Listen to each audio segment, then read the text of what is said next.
E isso voltou a ser alegado na nulidade de contratos de trabalho de funcionários que da FEB, como estratégia de defesa para não pagar determinados direitos trabalhistas, além do salário em sentido estrito.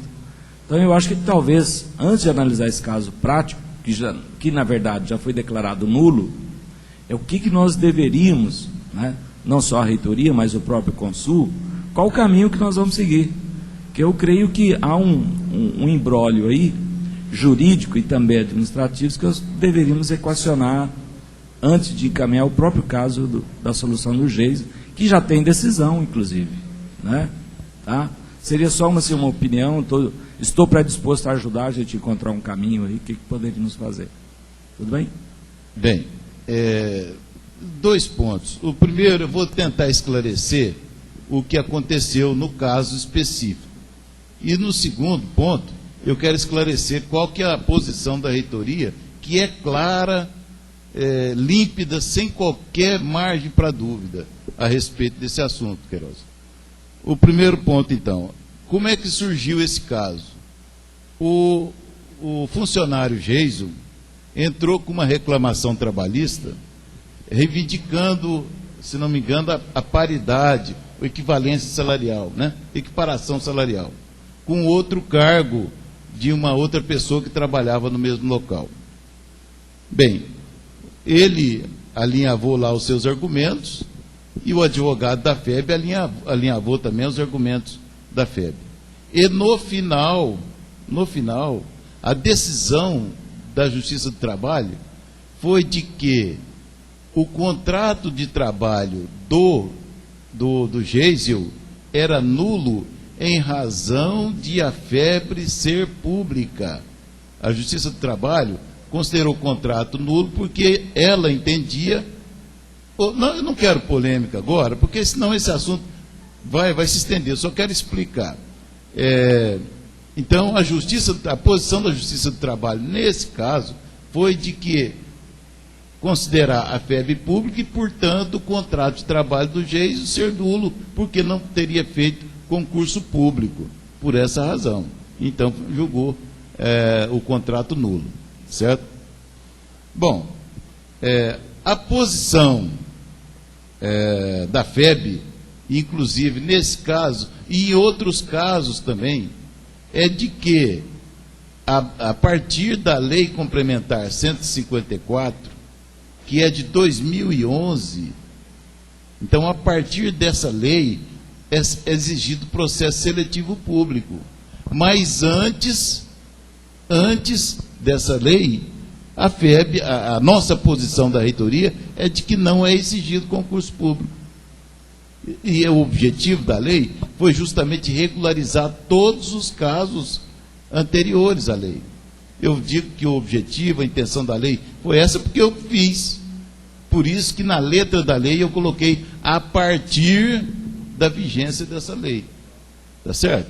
Esse é o nosso posicionamento. E com base nele, nós determinamos ao nosso departamento jurídico que não mais argumentasse qualquer nulidade de contrato, vamos dizer assim, em casos anteriores à vigência dessa lei. Agora, quero ressaltar que foi argumentada essa nulidade não em função do argumento de que a FEB seria pública, mas sim por descumprir normas do Estatuto da FEB que exigia concurso público. Estatutos antigos da FEB que exigiam concurso público. Certo? O argumento utilizado era, então, de que era nulo porque não tinha sido feito concurso público e contrariou, isso teria contrariado estatutos da FEB, e não jamais na nossa gestão foi argumentado que a FEB era pública. Jamais foi e jamais será também, porque a nossa determinação não é essa. Então, só para tranquilizar a todos, né? A nossa posição é clara. A Lei Complementar 154 veio regularizar essa questão do pessoal. Ou seja, quem fez ou não fez concurso antes dessa lei, para nós não interessa, está regularizado. Esse foi o objetivo da lei. Agora, a partir da vigência da lei, se acontecer algum caso de admissão sem processo seletivo público, então aí aplica-se a legislação. Tá certo? Está esclarecido? Sim, Dito. Bom, gente, eu acho o seguinte, eu acompanhei bem de perto todo esse processo, tá? Eu acho que acesso à justiça todos nós temos direito, tá ok? Sobre a argumentação da nulidade do contrato, partiu do jurídico da FEB. O jurídico da FEB, quando ele pede a nulidade do contrato do funcionário, ele simplesmente fala assim, eu falo que esse contrato é nulo para o juiz, que o juiz não está vendo que o contrato é nulo. Foi nós que mostramos, foi o jurídico da FEB que mostrou que o contrato do funcionário era nulo. Não foi ele que viu que o contrato era nulo. Nós mostramos para ele. O nosso jurídico mostrou que o contrato era nulo, como aconteceu com uma ação dos professores agora, que ele pediu nulidade de contrato também. Isso é uma questão muito séria. Sabe por quê? Quantos de nós aqui fez concurso público para entrar na FEB? Quantos de nós aqui? Certo? Na forma do artigo 37, como é citado lá, como o jurídico da FEB pede. Eu acho que 95% da FEB não foi admitido aqui com concurso público. Isso quer dizer que 95% da FEB está no mesmo bojo do Geisel. 95% da FEB, estou incluindo funcionários e professores, tá? Está na mesma situação do Geisel, de nulidade de contrato. Se nós compactuarmos com essa situação do Geisel, estaremos falando que nossos contratos também estão nulos. E toda vez que o nosso jurídico entrar com uma ação, ele pode pedir a nulidade de contrato. Não estou falando agora que o professor pediu para ele não usar, mas temos outros reitores. O reitor vai sair agora esse ano. Dia 6 de 2016 ele sai. O próximo reitor, a gente não sabe quem vai ser. Se a gente não resolver essa situação de nulidade de contrato e arquivar essa situação do Geisel, porque a FEB é privada. Eu fui contratado sem concurso público, como 95% de vocês. Certo? Olha só uma situação muito séria que pode acontecer. Eu quero mostrar isso para vocês levar isso em mente e falar assim, precisamos resolver isso. O Geisel é demitido no outro dia que a gente resolve aqui que ele tem o contrato nulo mesmo, porque a FEB é pública. O Geisel no outro dia entra com reintegração. O que o Geisel vai pedir na reintegração dele? Olha, juiz, lá na FEB a minha situação é igual de todo mundo lá. A maioria lá, ou todo mundo, não tem concurso público igual a mim. E aí o juiz manda lá para o Ministério do Trabalho Federal. Vocês sabem que embrolho vai virar isso? Ou nós todos estamos na rua ou resolve a situação do Geisel. Eu acho mais fácil a gente resolver a situação do Geisel aqui internamente. É só isso que eu tenho que falar. Eu gostaria de pedir só outra coisa. Se desse para a gente votar, que seria até um jeito de calçar a decisão do reitor, a gente votar aqui que nunca mais se use a nulidade de contrato, porque nós somos privados e temos direito a trabalhar aqui. Eu tenho 10 anos aqui dentro. Vou jogar fora 10 anos da minha vida. Isso não está certo. Tem gente que tem muito mais que isso. Por causa de uma nulidade de contrato. A FEB errou ao me contratar e eu tenho que pagar por isso. 95% de vocês têm que pagar por isso. Prestem atenção, gente. Não é assim que se faz. Gostaria também de votar aqui não uso mais, nunca mais da nulidade de contrato, porque nós somos privados. O professor pode pôr em votação isso, eu acho que vai ser unânime a votação, do não uso e constar em ata isso. E o nosso colega de trabalho, o Danilo, ele tem um pedido de uma ação ordinária. Eu gostaria que ele falasse um pouco sobre essa ação ordinária, poderíamos montar uma comissão para viabilizar isso.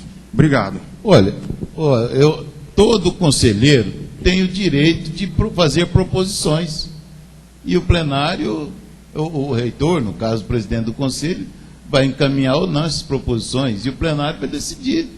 Se algum conselheiro tiver alguma sugestão sobre esse assunto, que apresente por escrito, né? Apresente as justificativas, que nós vamos dar um encaminhamento, sem problema nenhum. Então, eu sugiro ao Dixon, que se ele tem essa sugestão, que o faça por escrito, apresente a secretária do Consul e nós vamos dar o devido encaminhamento. E mais, sobre o caso específico do Geisel, qualquer conselheiro também tem o direito de fazer o seu parecer, coloque por escrito, argumentando pró, contra, sei lá, do jeito que entender conveniente, passe para o secretário, que nós vamos apreciar e, vamos dizer assim, dar o devido encaminhamento. Tá certo? Então, aqui ninguém está querendo impor decisão nenhuma.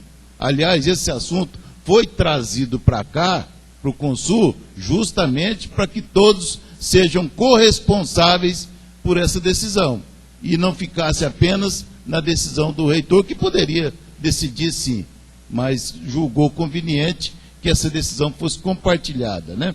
Fosse, contasse com a colaboração dos membros, dos demais membros do Conselho Universitário, tá certo?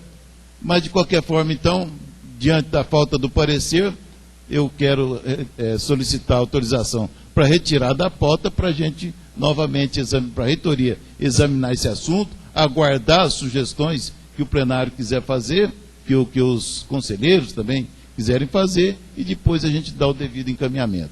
Tá certo?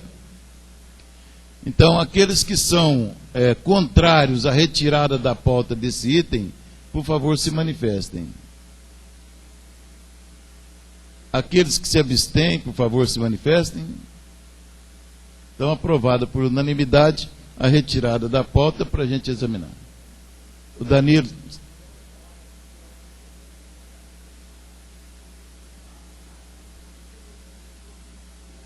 Tá, já estão em ata, né? Bom, então passemos para o item 3.1 da ordem do dia, que é a homologação do resultado da eleição do Conselho Curador e encaminhamento ao respectivo Conselho Curador da Fundação Educacional de Barretos. Qual foi o resultado, então?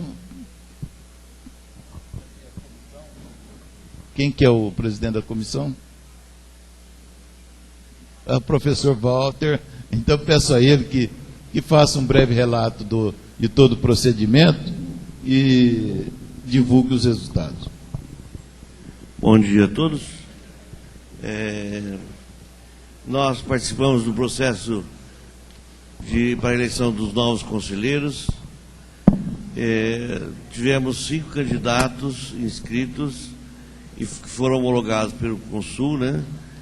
E a votação foi realizada no dia de até sexta-feira passada, onde foi realizada online, que nós pensamos que pudesse atingir maior número de pessoas votantes, mas tivemos 419 votantes e com os pesos conforme o estatuto, o regimento, ficou a classificação que está ali no quadro. Em primeiro lugar, Suzimar César Borges. Segundo, Danilo Nunes. Terceiro, professor Rodolfo Costa. Quarto, Guilherme Arduino. E quinto, professor Yusuf Mustafa Ali. Então, o pleito transcorreu na maior serenidade possível, com a participação de quem quis participar. A comissão, né, formada por mim, professora Nonô, professora Maria Paula, professor Ademar, o Dixon, o aluno, o professor Canheu, a professora Julemi participou, a professora Maria Alba participou, e o aluno Jorge, o filho da Maria Alba, como é que chama? Jorge. Mas tudo transcorreu na maior normalidade possível, tá? E obrigado pela oportunidade de trabalhar com o senhor, professor, e encerro aqui a comissão com o resultado do pleito, tá? E obrigado aos colegas que ajudaram nesse evento, ok? Bem, eu quero agradecer a toda a comissão que trabalhou. Alô, alô?